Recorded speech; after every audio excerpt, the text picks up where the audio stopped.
శ్రీ సత్యసాయి జిల్లా హిందూపురం ప్రభుత్వ జిల్లా ఆసుపత్రికి ఎమ్మెల్యే నందమూరి బాలకృష్ణ కృషితో బ్లడ్ కాంపోనెంట్ కేంద్రం మంజూరైంది. దీనికి సంబంధించి కేంద్రం ప్రభుత్వం లైసెన్స్ కూడా మంజూరు చేసినట్లు శుక్రవారం ఆసుపత్రి బ్లడ్ బ్యాంక్ లో ఏర్పాటు చేసిన విలేకరుల సమావేశంలో వెల్లడించారు. ఈ సందర్భంగా ఎమ్మెల్యే కార్యదర్శి వీరయ్య, ఆసుపత్రి ఇన్ఛార్జ్ జనార్దన్ మాట్లాడుతూ సుమారు 1 కోటి రూపాయల వ్యయంతో ఈ యూనిట్ ను ఏర్పాటు చేసినట్లు తెలిపారు. ఈ కేంద్రం ద్వారా ప్రాణాపాయ స్థితిలో ఉన్న రోగులకు ప్లేట్లెట్స్, ప్లాస్మా, ఎర్ర రక్త కణాలు, తెల్ల రక్త కణాలు అందించి ప్రాణాలను కాపాడవచ్చని చెప్పారు. గతంలో ఈ సేవలు అందుబాటులో లేకపోవడంతో అనంతపురం, కర్నూలు, బెంగళూరు ప్రాంతాలకు రోగులను తరలించాల్సి వచ్చేదని, ఇకపై స్థానికంగానే ఈ సేవలు అందుబాటులో ఉండటంతో అత్యవసర పరిస్థితుల్లో ఎంతో ఉపయోగకరంగా ఉంటుందని తెలిపారు. ఈ కేంద్రం ఏర్పాటు కావడంతో ఎమ్మెల్యే బాలకృష్ణ కృషి ఎంతో ఉందని వారు పేర్కొన్నారు. త్వరలో పీపీ విధానంలో సిటీ స్కాన్ సేవలు కూడా ప్రారంభం కానున్నాయని వెల్లడించారు. అదేవిధంగా ఆసుపత్రి నిర్మాణంలో ఉన్న క్రిటికల్ కేర్ కేంద్రం మరో 2-3 నెలల్లో పూర్తవుతుందని తెలిపారు. అత్యాధునిక సదుపాయాలతో పేదలకు కార్పొరేట్ స్థాయి వైద్య సేవలు అందుబాటులోకి రానున్నాయని, ప్రజలు ఈ అవకాశాన్ని సద్వినియోగం చేసుకోవాలని కోరారు. ఈ బ్లడ్ కాంపోనెంట్ కేంద్రాన్ని త్వరలో ఎమ్మెల్యే బాలకృష్ణ ప్రారంభించనున్నట్లు తెలిపారు.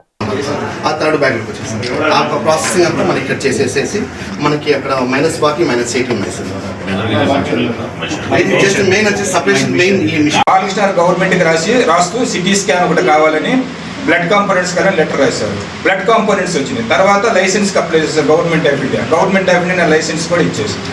తద్వారా మన ఇక్కడ హిందూపురం ప్రజలకి ఎమర్జెన్సీలో ప్లేట్లెట్స్ లేవని కానీ, ప్లాస్మా లేదని కానీ, రెడ్ బ్లడ్ సెల్స్ లేవని కానీ అనంతపురం రిఫర్ చేయాల్సిన అవసరం లేదు.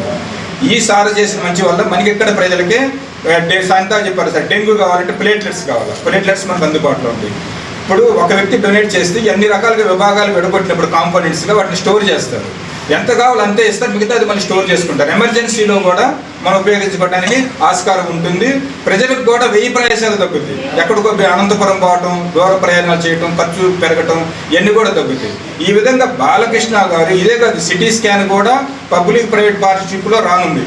అది కూడా ఈ విధంగా హిందూపురం ప్రజలకు మెరుగైన వైద్య సదుపాయాలు, ఆరోగ్య సదుపాయాలు అందించడం కోసం బాలకృష్ణ నిరంతరం కృషి చేస్తున్నారు. ఇదే కాదు, ఎన్టీఆర్ ఆరోగ్య రథం అని పెట్టి ప్రతి గ్రామానికి, ప్రతి వార్డుకి వెళ్ళి ప్రజల దగ్గరికి వైద్యాన్ని తీసుకెళ్ళి ప్రజలకు మంచి వైద్య సదుపాయాలతో పాటు డాక్టర్ని, మెడిసిన్స్ అన్ని ఫ్రీగా ఇస్తూ ఫ్రీ సర్వీస్ చేస్తున్న ఘనత కూడా మన ఎమ్మెల్యే నందమూరి బాలకృష్ణ గారిని తెలియజేస్తుంది. అంతేకాకుండా 2018లో 20 కోట్లు మంజూరు చేయించి మద్రసేలి హెల్త్ సెంటర్ కట్టించారు.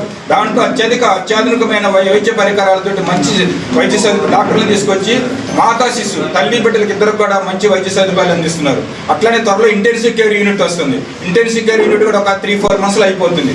తద్వారా ఏంటంటే ఐసీయూ యూనిట్ లేదని బయటకు పంపడం కానీ, blood components, ICU unit, CT scan ఇవన్నీ వచ్చేస్తే ఒక కాంప్రహెన్సివ్గా ప్రజలకు ఉపయోగకరమైన వైద్య సదుపాయాలని డిస్ట్రిక్ట్ హాస్పిటల్లో ప్రజలకు అందించాలని ఎమ్మెల్యే నందమూరి బాలకృష్ణ దృఢ సంకల్పంతో ఉన్నారు. అందుకు తగ్గట్టు సార్ కృషి చేస్తున్నారు. సార్ కన్సిస్టెన్సీగా పరిశీలన వల్ల ఇవన్నీ మనకి స్పీడ్గా వస్తున్నాయి. అంటే